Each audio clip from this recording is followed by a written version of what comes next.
Now, in this program, what I'd like to show you is how you can get foods working for you, and I'll also show you an easy 3-week immersion program that we call the Kickstart. And the idea is it's essentially a perfect diet that you could try on for a very short period of time. So if you've got some bad habits that have maybe been following you for a while, we're going to take you out of them and get you on a healthier path over the long term. Does that sound like fun? Okay. We're not just talking about losing weight. Well, we also want to get healthier as well. So we'll be talking about preventing heart disease, even reversing it. We'll talk about diabetes and high blood pressure. If any of you have sore joints or arthritis, we'll talk about the surprising ways that foods can help with joint pain and perhaps even help us reduce the likelihood that Alzheimer's will ever arrive. And so many of us have issues about certain foods that kind of know where we live. Well, if food habits are bothering you, I'll show you how to break them. All right, let me start by telling you about one of our recent studies, which was published in the American Journal of Medicine. We had 64 women. They were all moderately to severely overweight, and they had tried every kind of diet you can imagine, and they really felt stuck. They just weren't able to lose the weight. And we did not ask them to count calories or get on a treadmill. What we said is two things. Set the animal products aside, keep vegetable oils very low. That was all there was to it. Those were the only two guidelines. So breakfast might be something like pancakes with syrup, veggie sausage, maybe oatmeal flavored with cinnamon or raisins, fresh fruit. For lunch, let's say they had lasagna or chili, well, it would be the meatless versions of these things. And for dinner, if we went to an Italian restaurant, maybe it would be spaghetti marinara, garlic sautéed broccoli or spinach, roasted vegetables. They could have all the crusty bread out of the oven that they wanted to have. There were no limits on these things, just no animal products, keep the oils low. To their delight, they started losing weight. And at first it was about 1 pound per week, which doesn't sound like a lot, but there's 52 weeks in a year. And more importantly, after a year, everybody was on the scale. They never gained the weight back. And after 2 years, they were thinner than 1 year. So the point being, it became really a one-way street. As long as they focused on the healthy foods, the food never let them down. That weight never came back. So the next question is, how does this work? You're not counting calories. You're not sweating it off. The weight just seems to come off. Well, we actually tracked what everybody ate. We measured their calories, and what we found was even though they were not aware of any difference, they were actually eating about 300 calories less every day than before. They thought they were eating the same amount, but they weren't. So how does that happen? Well, the answer is when we look at what they're actually eating, they're eating a lot of vegetables, a lot of beans, a lot of whole grains, a lot of fruit. These foods have a lot of fiber. Now, fiber is a very boring word. In every nutrition class I give, I think people start dozing off when I mention fiber. Fiber is Clark Kent. It holds water. And so in your stomach, it feels like you've eaten a lot of food, and it ends up tricking your brain into thinking you had a whole huge meal, when in fact you had not such a lot of calories. And the brain says, I'm finished, stop eating now, even though you've eaten less than before. But this did not explain their weight loss entirely. There was something else. It had to do with the fact they weren't eating a lot of the fatty foods either. Think about this. A chicken eats a little bit too much and stores those calories where? As chicken fat, right? If a cow eats too much, it goes as cow fat. Well, a gram of fat holds 9 calories. This is going to be on the test. A gram of fat is 9 calories. This is not enough to fill a thimble, but it has 9 calories. Now, if you're avoiding a lot of fatty foods, as our research participants were doing, you're avoiding a lot of calories without really thinking about it. Some people imagine that what's fattening is carbohydrate, like bread or potatoes, but carbohydrate has only 4 calories per gram. So fat's 9, carbohydrates 4. Take a look at these cookies. You might think of these as very fattening, and they may well be. But the question is, what's fattening in them? Well, they're made from flour, chocolate chips, sugar, some butter, an egg, and some vanilla extract. Well, let's take the flour. How many calories are there in a cup of flour? Well, the answer is about 455 for the cup of flour. How about a cup of chocolate chips? Well, the answer, 661. Maybe not too bad for the whole recipe. Cup of sugar, 774. And how about that cup of butter? 1,628 calories for that cup of butter. So in other words, I could have more than 3 cups of flour with fewer calories than are in that butter. So the idea is this. In our research study, the people are eating high-fiber foods. That tames their appetite, and at the same time, they're skipping all of these fatty foods, and so the calories are gone. The weight starts melting away on its own. So are we all on the same page? Fat has 9 calories. Carbohydrate has only 4 calories per gram. So how many calories are there in a gram of beef fat? 9. We sure? That's right. If I have a gram of fat, wherever it's from, it has 9 calories. How about if it's chicken fat? 9. Very good. How about if it's fish oil? 9. Still 9. That's exactly right. How about if it's peanut oil? 9. Olive oil? 9. Extra virgin olive oil? Extra virgin olive oil, and I paid $80 for this bottle. It came straight from Italy?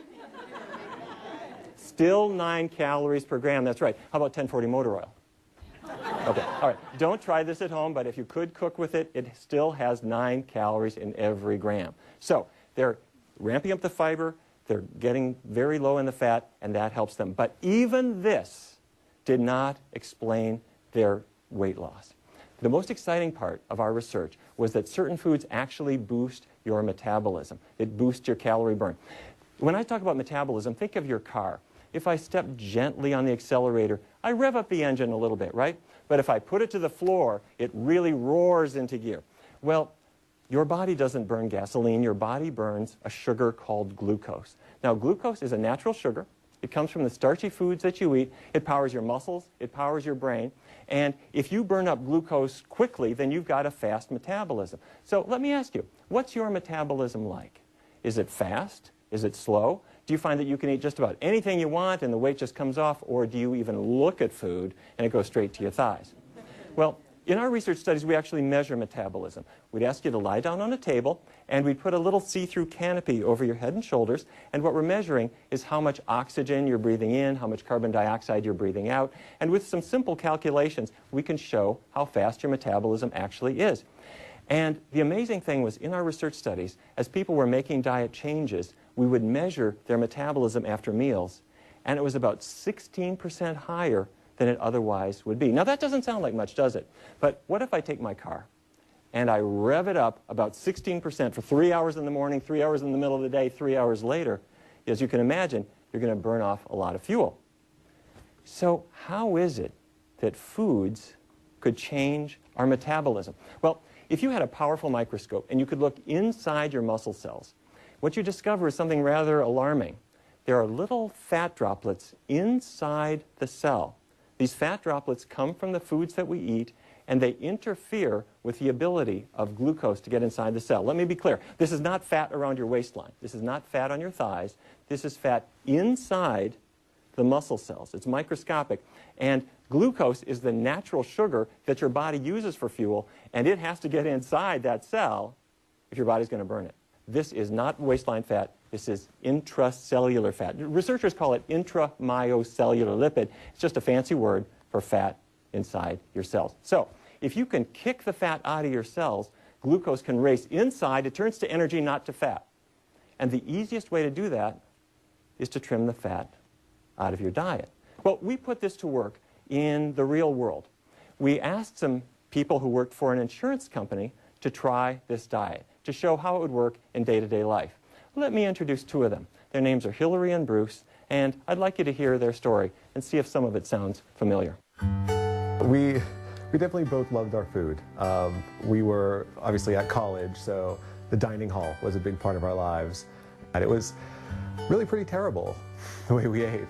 It was really difficult to find clothes that would fit and that were appropriate for work. And also knowing that it was really my fault and that there was something I should be doing about it, but that I wasn't able to do that was very frustrating. You're embarrassed to go to the gym. You're embarrassed to go out jogging.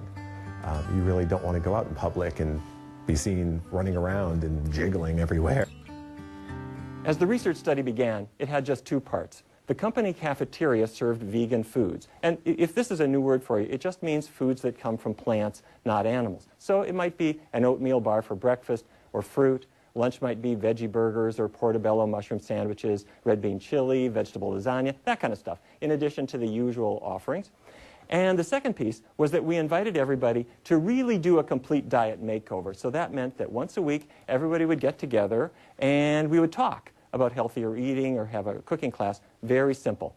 Hillary and Bruce came every week, and they sat in the back of the room, and I noticed that they tended to talk a lot. And I found myself thinking they weren't paying attention at all. But as time went on, I realized that they actually were talking about what recipes they were going to make for dinner that night, and what foods they would pick up at the grocery store that were healthy, and how they would work with their families to follow the same kind of diet change. They really loved what they were doing.